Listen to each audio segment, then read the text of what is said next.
फारूक साहब, ये बताइएगा कि इस वक्त हम देख रहे हैं जो गल्फ की वॉर है वो हुर्मुस की वॉर बन गई है। हुर्मुस से शुरू नहीं हुई लेकिन हुर्मुस पे आकर रुक गई है, और उसी वजह से हम एक दफा फिर देख रहे हैं कि सूरत हाल जो है वो दोबारा जंग के दहाने पे पहुंच चुकी है। आपको क्या लगता है कि दोनों अपनी जगह पे एक स्टांस लेके खड़े हुए हैं, ईरान भी और अमेरिका भी? आपको लगता है कि कहीं जाके कुछ आइस मेल्ट होगी और कोई बातें एक दूसरे की मान ली जाएंगी? जी आसिम साहब, ये तो मुस्तकबिल की बात है, लेकिन जो हाल का मामला है उसके ऊपर जरा गौर कर लें। और वो ये है कि गो के इस वक्त अमेरिका और ईरान आमने सामने है, और राइट नाउ एक स्टेलमेट की सिचुएशन है जिसमें अमेरिका ने काफी ज्यादा अटैक तो कर लिए, लेकिन उसके बाद जितने भी मिलिट्री टारगेट्स है वो खत्म हो गया ना। उसके बाद अब कहाँ पे अटैक करें? सिविलियन अटैक करें या सिविलियन टारगेट्स पे ग्राउंड इन्वेजन करें? तो देयर इज अ स्टेलमेट। लेकिन ज्यादा जो मसला है वो आपको देखना पड़ेगा कि ये जंग शुरू की हुई थी।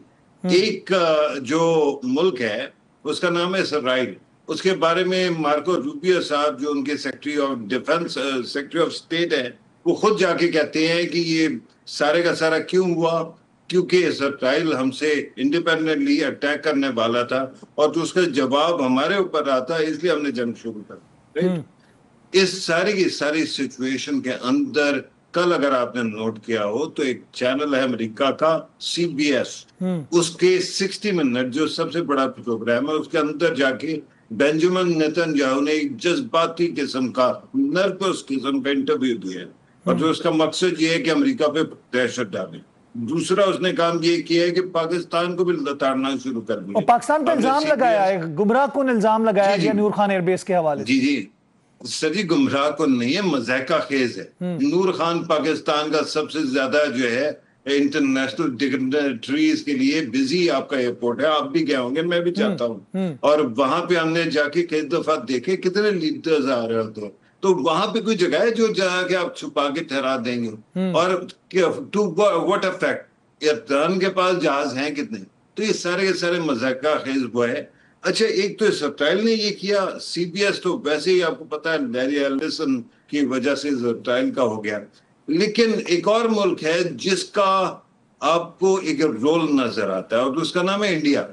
ये अटैक होने से पहले, ये जंग शुरू होने से पहले इंडिया का नरेंद्र मोदी कहाँ था?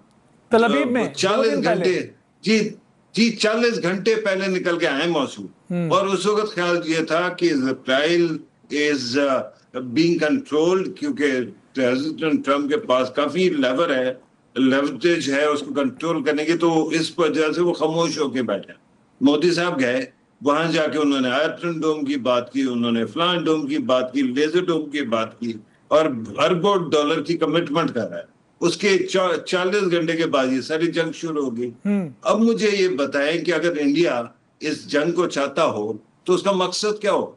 उसका बड़ा सिंपल सा मकसद है, और उसका मकसद ये है कि अगर जंग होती है और उसके अंदर अरब कंट्रीज भी इन्वॉल्व होते हैं तो फिर वो किसके ऊपर अटैक करेंगे? वो ईरान पे करेंगे। ईरान मुड़ के उन पे अटैक करेगा तो हमारा सऊदी अरब से जो एग्रीमेंट है हम भी आ जाएंगे बीच में, और उससे क्या होगा कि ईरान और पाकिस्तान के दरमियान हो जाएगी जंग, और दरमियान में सुनिया हो जाने सड़कें, गलियां, और उसके अंदर जो है ना मिर्जा यार जो इंडिया है वो बलूचिस्तान को तोड़ने फोड़ने का अपना काम दोनों साइडों पे कर सकते हैं। तो इस वजह से अब ये हो रहा है कि अमेरिका को कंट्रोल और पुश करने की जिम्मेदारी ली है बेंजामिन नेतन्याहू ने, और एक और मुल्क है, एक अरब मुल्क है यूएई, उसको पुश करने के लिए मोदी जी वहां पे जा रहे हैं, और वहां जाके कुछ ऐलान करेंगे, उसके बाद यूरोप जाएंगे। तो राइट नाउ सदर ट्रम्प कोशिश कर रहे हैं, अपना फोकस रखा हुआ है, क्योंकि वो चीन जा रहे हैं कि जंग शुरू ना हो और कोई ना कोई मामला न बढ़े। इंडिया का मसला ये है कि इंडिया दोनों साइडों पर लॉबी करता है। एक साइड पे अमेरिका के अंदर लॉबी करता है, तो दूसरी साइड पे भी आप देख लें ईरान के अंदर भी उनकी लॉबिंग चलती है।